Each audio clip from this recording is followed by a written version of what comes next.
हमारे साथ जुड़े रहने के लिए न्यूज के YouTube चैनल को सब्सक्राइब कीजिए, साथ ही बेल आइकन को दबाइए न्यूज की खबरें सबसे पहले देखने के लिए।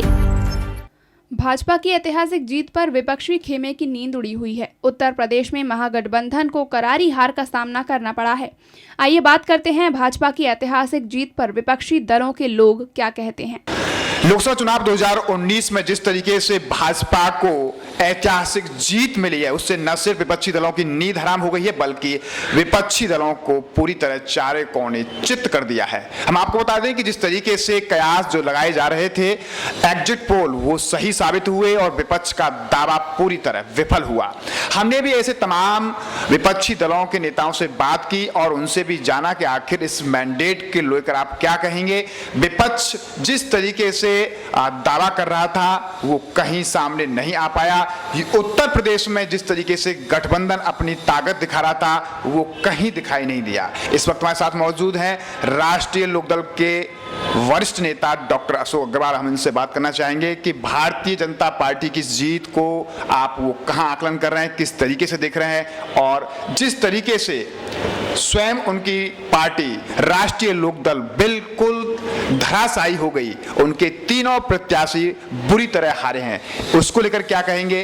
उत्तर प्रदेश में गठबंधन की स्थिति को लेकर क्या कहेंगे, और जिस तरीके से भाजपा को ऐतिहासिक जीत मिली है इस पर उनकी क्या टिप्पणी है। क्या कुछ कहेंगे पूरे इस लोकसभा चुनाव के इस पूरी प्रक्रिया को लेकर, और जिस तरीके से ऐतिहासिक जीत जो हुई है भारतीय जनता पार्टी की, राष्ट्रीय लोकदल जो करारी हार का सामना उसे करना पड़ा है। देखिए, जो जीता वही सिकंदर। मैं मानता हूं कि ये माननीय मोदी जी की महाविजय कहेंगे इसको, लेकिन यही लोकतंत्र की खूबसूरती है। लोकतंत्र की खूबसूरती ये है कि जिसको जनता स्वीकारती है वो जीतता है, और इस तरीके से मैं पूरी भारतीय जनता पार्टी को, उनके नेताओं को इस बड़ी जीत के लिए बधाई देता हूँ। ये मैंने माना कि बहुत बुरी तरह हार हुई है। राष्ट्रीय लोकदल के खाते में कुछ है ही नहीं और कुछ कहने को बचा नहीं है। मेहनत बहुत की हमारे नेताओं ने, माननीय अजीत सिंह जी ने, माननीय जयंत जी ने मेहनत बहुत की। हम लोगों ने भी कोशिश की कि बेहतर से बेहतर परिणाम लाएं, लेकिन परिणाम हम लोगों के फेवर में नहीं आए। लोगों ने जो भी बीजेपी ने मुद्दा उठाए, बिल्कुल सही समय पर राष्ट्रवाद का मुद्दा, पुलवामा का मुद्दा, बालाकोट का मुद्दा, वो सब मुद्दों के, और इसके बाद कहीं ना कहीं ध्रुवीकरण है ही वोटों का, धर्म के आधार पर ध्रुवीकरण है, जाति के आधार पर। हालांकि जाति की सीमाएं टूटी हैं। ये खुशी की बात ये है कि अब जाति की सीमाएं टूटी है, जाति समीकरण उतने फलीभूत हो नहीं रहे। ये मैं मानता हूँ। ये जो बातें आप कर रहे हैं, ये सब बातें आप बीजेपी के लिए आप कर रहे हैं कि ये सब बीजेपी ने अलाउ किया। आप राष्ट्रीय लोकदल गठबंधन में रहे। गठबंधन की जो गठबंधन के बारे में सोचा गया था, जिस आधार पर गठबंधन हुआ था, वो और जितनी बड़ी उम्मीदें पाली गई थी वो शायद सफल नहीं हुई। उसकी कारण क्या है कि जनता ने गठबंधन को एक्सेप्ट क्यों नहीं किया? तो जनता ने गठबंधन को एक्सेप्ट, राष्ट्रवाद का मुद्दा हावी था। लोगों को ये लगा कि बीजेपी ही राष्ट्रवाद के मुद्दे पे आगे बढ़ सकती है। विपक्षियों को उन्होंने उस मुद्दे पर इस लायक नहीं समझा। हालांकि मेरा मानना ये है कि राष्ट्रवादी सभी लोग हैं, हम लोग भी राष्ट्रवादी हैं, गठबंधन वाले सभी लोग राष्ट्रवादी हैं, लेकिन जो अपना प्रभाव, जो जनता पर प्रभाव जमा ले, बीजेपी इस मामले में सफल हुई कि राष्ट्रवाद। इस बात को आप नहीं कह सकते हैं कि राष्ट्रवाद मुद्दा सभी के लिए है, लेकिन जनता क्या इस बात को नहीं जानती है कि अब कोई ऑप्शन नहीं है बीजेपी सिवाय? जनता के दिमाग में ये बात भी हो सकती है। मेरे ख्याल से बीजेपी ने जो पहले बातें की थी, पहले जो बहुत सारे वायदे किए थे वो पूरे नहीं हो पाए, लेकिन इस बार वो वायदे गायब थे, मुद्दे गायब थे। और मेन मुद्दा जो बिल्कुल जो चुनाव के समय ही हाथ लगा वो राष्ट्रवाद का मुद्दा था, और राष्ट्रवाद के आगे फिर सब परेशानियां, सब दिक्कतें दूर हो जाती हैं। राष्ट्रवाद, लोगों की, जनता का ये विश्वास था कि क्या राष्ट्रवाद, जनता, क्या इस देश में कुछ लोग राष्ट्रवादी हैं? क्या हर नागरिक राष्ट्रवादी नहीं है? नहीं, राष्ट्रवादी सभी हैं, राष्ट्रवादी सभी हैं, लेकिन बीजेपी ये समझाने में लोगों को सफल हुई कि वही राष्ट्रवादी हैं। ये बड़ा डिफरेंस करने में बीजेपी सफल हुई। और जब बड़े राष्ट्रवादी हैं तो फिर हम जैसे छोटे राष्ट्रवादी कहाँ टिकते। तो इसलिए ये सब हुआ। और राष्ट्रवाद का जब मुद्दा आता है तो जात की सीमाएं टूट जाती हैं। आप ये बात मानते हैं कि उत्तर प्रदेश में गठबंधन जिस तरह की स्थिति बनी, तो कहीं ना कहीं अब लोग गठबंधन पर विश्वास नहीं कर रहे हैं, या फिर जो रीजनल पार्टीज हैं इन पर, क्षेत्रीय दलों पर लोग विश्वास नहीं कर रहे हैं? क्योंकि अगर राष्ट्रवाद की अगर बात करें तो वहाँ ऑप्शन कोई और दिख नहीं रहा है लोगों को। देखिए, जब राष्ट्रवाद की बात आती है और जब राष्ट्रीय चुनाव की बात आती है, जब चुनाव देश का हो तो थोड़ा सा जो नेशनल पार्टियां होती हैं वो अपर हैंड लिए हुए होती हैं। ये बात अलग है कि कांग्रेस हालांकि इससे बेहतर की उम्मीद कर रही थी और ऐसा लग भी रहा था, लेकिन वो भी जब राष्ट्रवाद के मुद्दे के आगे सब फेल हो गए, वो अपने को उतना राष्ट्रवादी नहीं सिद्ध कर पाए जितना माननीय मोदी जी और बीजेपी पार्टी अपने को सिद्ध कर पाई। लेकिन मेरा कहना ये चुनाव है, उतार चढ़ाव जीवन में आते रहते हैं, फिर मेहनत करेंगे लोग, फिर जनता के लिए संघर्ष करेंगे। अब माननीय मोदी जी के नाम पर सब चुनाव जीते हैं। हम उम्मीद करते हैं कि जो चुनाव में वायदे किए गए हैं, धारा 370 की समाप्ति का, 135A की समाप्ति का जो वायदा किया गया है वो पूरा होगा। और राम मंदिर वाला मुद्दा भी अब सुलझ ही जाना चाहिए, ऐसा मुझे लगता है। और एक और मुद्दा जो हम लोग सोचते हैं, एक पढ़े लिखे आदमी होने के नाते, एक जिम्मेदार नागरिक होने के नाते, हम तो अपील ही कर सकते हैं, हालांकि चीज़ें दिमाग में पहले से हैं, डिस्कशन में पहले से हैं, कि जनसंख्या कंट्रोल के मामले में कुछ न कुछ अब इस देश में होना चाहिए। क्योंकि जनसंख्या कम होगी, जनसंख्या पर कंट्रोल होगा तो मेरा मानना ये है कि बहुत सी समस्याएं अपने आप सुलझेंगी और देश भी विकास के रास्ते पर चलेगा। ठीक, आपकी बात हो सकती है, ठीक। लेकिन अब ये है कि राष्ट्रीय लोकदल हम बात करें, लगातार पिछले कई सालों से राष्ट्रीय लोकदल कई चुनावों से जिसका जो ग्राफ है, जो जनाधार है, वो कम ही नहीं हुआ है, बिल्कुल धरातल पर आ गया है। तो क्या आप मान रहे हैं कि राष्ट्रीय लोकदल अब आने वाले भविष्य में उभर पाएगा? क्या राष्ट्रीय लोकदल की नीतियां लोगों को पसंद नहीं है? क्या उनकी जो कार्यशैली है वो पसंद नहीं है? 3 गठबंधन में रहा राष्ट्रीय लोकदल और 3 सीट राष्ट्रीय लोकदल को मिली, बागपत, मुजफ्फरनगर, मथुरा, और तीनों ही कैंडिडेट हारे। क्या मानते हैं कि लोग अब राष्ट्रीय लोकदल को पसंद नहीं कर रहे? देखिए, ये दुर्भाग्य का विषय है कि माननीय जयंती जी और अजीत जी बहुत थोड़े से वोटों से चुनाव हारे। इसको भाग्य कहते हैं। राजनीति में कहीं ना कहीं भाग्य भी काम करता है, और जब भाग्य साथ नहीं देता, कुछ मैं भी एक बार हार चुका हूँ 2012 की पीड़ा को, उस समय समझता हूँ कि किस तरीके से थोड़े से वोटों से हारना, हम ये और कर लेते हैं, हम बहुत थोड़ी थोड़ी बातें कहीं कहीं मिस हो जाती हैं, कहीं मैनेजमेंट कम हो जाता है, कहीं आते आत्मविश्वास में हम लोग चुना, उस समय में आते आत्मविश्वास में हारा।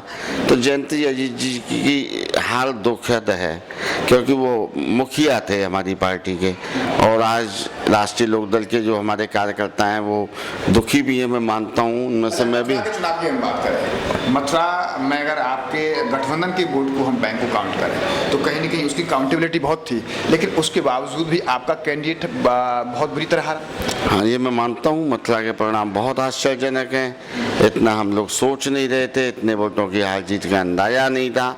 मेरा हमेशा ये मानना रहा कि संघर्ष में है, कुछ भी हो सकता है, 50% के चांस मैंने हमेशा माने, पर ये हार जो वास्तव में चौंकाने वाली है। क्या कारण है इस हार का? हम ये मानते हैं कि लोगों ने वोट नहीं दिया। लोगों क्यों नहीं दिया?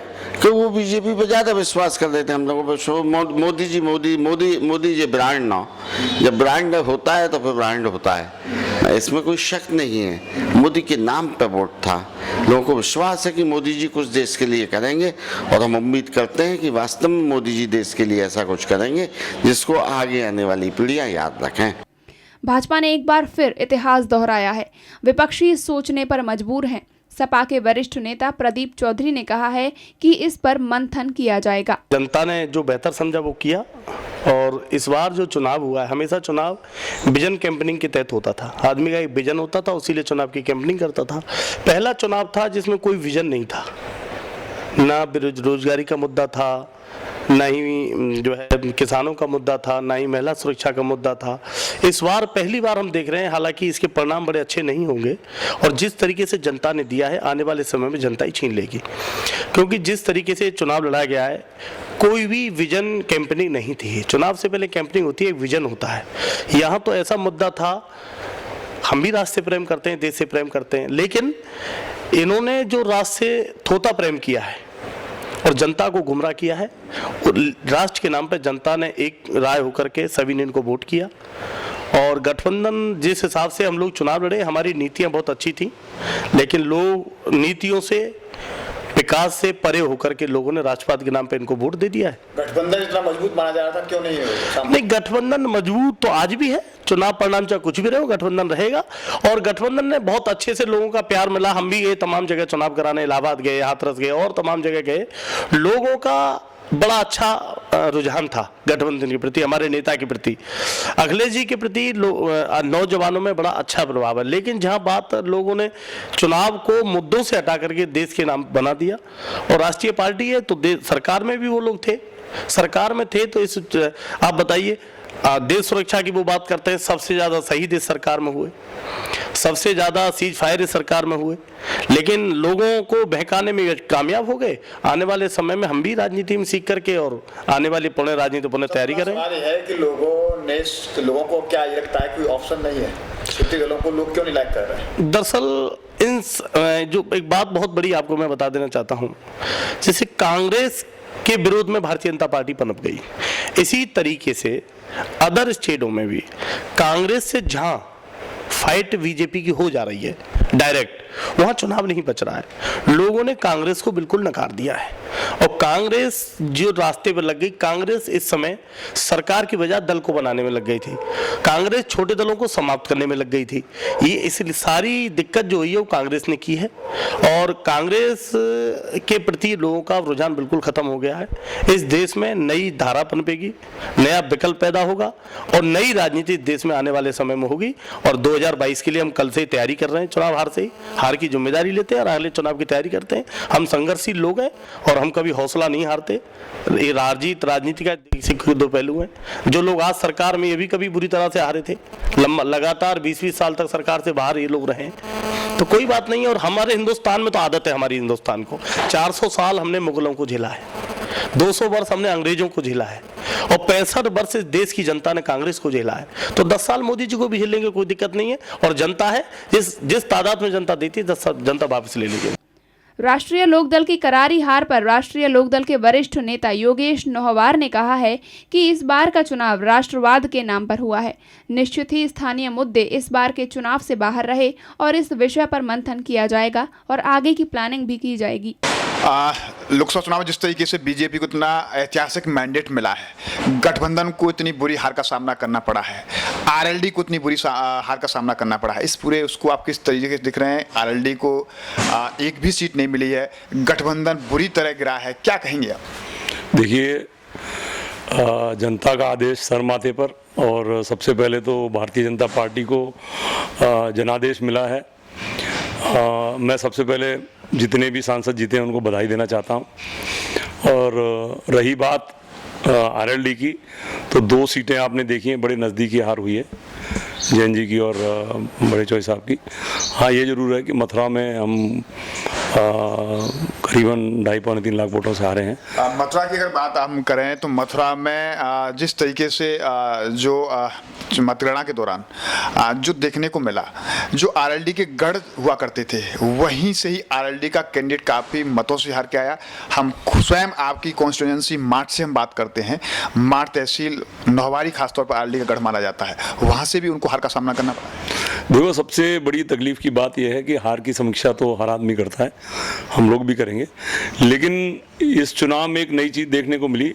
स्थानीय मुद्दे और आम मुद्दे, जो आम समस्याएं लोगों की हुआ करती हैं, चाहे वो रोजगार की हो, चाहे किसानों की समस्या हो, चाहे बिजली का रेट बढ़ना हो या डीजल के रेट बढ़ने हो, जो गाय और सांडों की समस्या थी, इन सब मुद्दों से अलग उठकर ये जो चुनाव है राष्ट्रभक्ति की और देशभक्ति की तरफ चला गया, पाकिस्तान की तरफ चला गया, एयर स्ट्राइक की तरफ चला गया।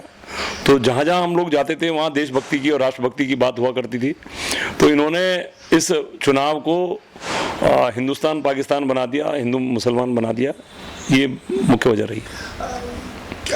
गठबंधन में जिस तरीके से आरएलडी, सपा और बीएसपी अपने आप का बड़ा गठजोड़ का दावा कर रही थी कि बहुत मजबूत स्थिति में है, लेकिन जैसे जैसे कल मतगणना जब हुई, शुरुआती दौर में जैसे रुझान आना शुरू हुआ, वहाँ गठबंधन की जो कलई खुलकर सामने आ गई।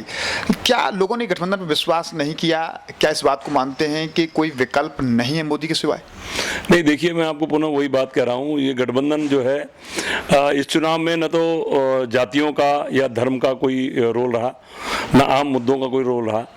जनता घूम फिर के राष्ट्रभक्ति की और एयर स्ट्राइक की और नरेंद्र मोदी की बात करती दिखाई दी इस चुनाव में, क्योंकि मीडिया में जो उनको देखने को मिल रहा है, टीवी में जो उनको देखने को मिल रहा है, जो अखबार में उनको देखने मिल रहा है, मैं ये कहना चाहूँगा कि जिस तरीके से ये लोकतंत्र में मीडिया चौथा स्तंभ है, मुझे कहते हुए तकलीफ हो रही है कि मीडिया पूरी तरह बीजेपी के साथ इस चुनाव में रहा, और ये मीडिया का रोल, प्रिंट और इलेक्ट्रॉनिक मीडिया का भी भारतीय जनता पार्टी को जिताने में बहुत बड़ा रोल रहा। मीडिया का विषय अलग है, वोट जनता ने दिया है, मीडिया ने नहीं दिया है। आप मीडिया की बात कर रहे हैं कि मीडिया का रोल रहा है, मीडिया चीज़ों को दिखा सकता है, लेकिन मैंडेट तो वो जनता ही देती है।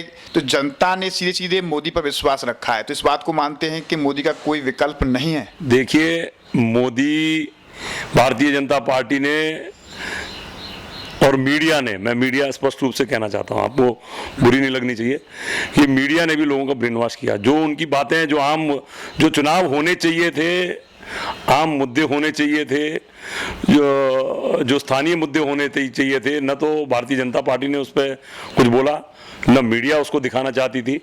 और जो भारतीय जनता पार्टी ने गलतियां करी, चाहे वो जीएसटी हो या नोटबंदी हो, उस पर भी मीडिया ने कोई प्रश्न चिन्ह नहीं लगाया। उनकी गलतियां, उसकी बात, इशू की बात आप कर रहे हैं। हम स्वयं मथुरा की हम बात करें, आपके प्रत्याशी गठबंधन का प्रत्याशी होने के बावजूद भी जीत नहीं पाया, इसकी वजह आप क्या मान रहे हैं? क्योंकि स्वयं आपके क्षेत्र में से ही प्रत्याशी को हार का सामना करना पड़ा, जहां लीड बताई जा रही थी वहां उतनी लीड से हार का सामना करना पड़ा। देखिए, ये सच्चाई है कि हार का सामना करना पड़ा।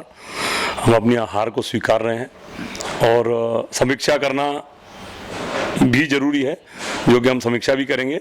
लेकिन ये सच्चाई है कि इस चुनाव में स्थानीय मुद्दे धर्म जातिवाद से उठ करके, मार तहसील में योगेश नौवार कद्दावर लीडर माने जाते हैं, पंडित श्याम सुंदर शर्मा स्वयं वहाँ के विधायक हैं, उसके बावजूद भी करीब 40,000 से आपका प्रत्याशी हार के आया है। ये सच्चाई है। तो सच्चाई है, क्या वजह है, क्यों है? इसे मैं आपको बार बार वही कह रहा हूं कि इसमें राष्ट्रवाद का मुद्दा हावी रहा। एयर स्ट्राइक जब हुई, उसके बाद में लोगों ने जो आम मुद्दे हैं, स्थानीय मुद्दे हैं, वो भूल गए, और वो एक तरीके से जो हमारे योगी जी हैं, जो बजरंग बली और अली का नारा दिया, एक तरीके से ये हिंदू और मुस्लिम का भी चुनाव हो गया। लोगों ने हम लोगों की बातें नहीं सुनी, ये सच्चाई है। धन्यवाद। बातचीत के समय साथ रहे, आपने देखा कि हमने भी जो विपक्ष दल के जो नेता हैं उनसे हमने बात की पूरे चुनाव को लेकर, जिस तरीके से बीजेपी को इतनी ऐतिहासिक जीत हासिल हुई है उसको लेकर उनकी प्रतिक्रियाएं जानी। साथ ही साथ प्रतिक्रिया में उन्होंने अपनी हार तो स्वीकार की है, लेकिन उन्होंने ये कहा है कि ये पूरा चुनाव स्थानीय मुद्दों से उठकर राष्ट्रवाद और नेशनलाइज पर पूरा घूमा, जिसकी वजह से उन्हें हार का सामना करना पड़ा है। क्योंकि गठबंधन, यूपी में जिस तरीके से गठबंधन को मजबूत आंका जा रहा था, लेकिन गठबंधन भी पूरी तरह धराशायी हो गया। लेकिन चुनाव के अपने नियम और कानून और कायदे अलग होते हैं। चुनाव स्थानीय मुद्दों पर भी होता है, राष्ट्रीय मुद्दों पर भी होता है, लेकिन बहरहाल विपक्षी नेताओं की इस चुनाव को लेकर न सिर्फ नींद उड़ी हुई है, बल्कि चारों कोने चित्त हो गए हैं सारे नेता। अब महज इनके पास सिर्फ मंथन ही इसका एक उपचार है कि आखिर इस जीत को आने वाले समय में किस तरीके से इसका जो बदला लिया जाए, किस तरीके से इसे कन्वर्ट किया जाए। क्या विपक्षी दल आने वाले चुनाव में उभर पाएंगे या इसी तरह हार का सामना करते रहेंगे, ये आने वाला वक्त ही बताएगा। बहरहाल भारतीय जनता पार्टी ने लोकसभा चुनावों में ऐतिहासिक जीत दर्ज कर फिर एक बार अपना परचम लहराया है। न्यूज़ का कैमरा पर्सन राजेश सोलंकी के साथ गोविंद भारद्वाज।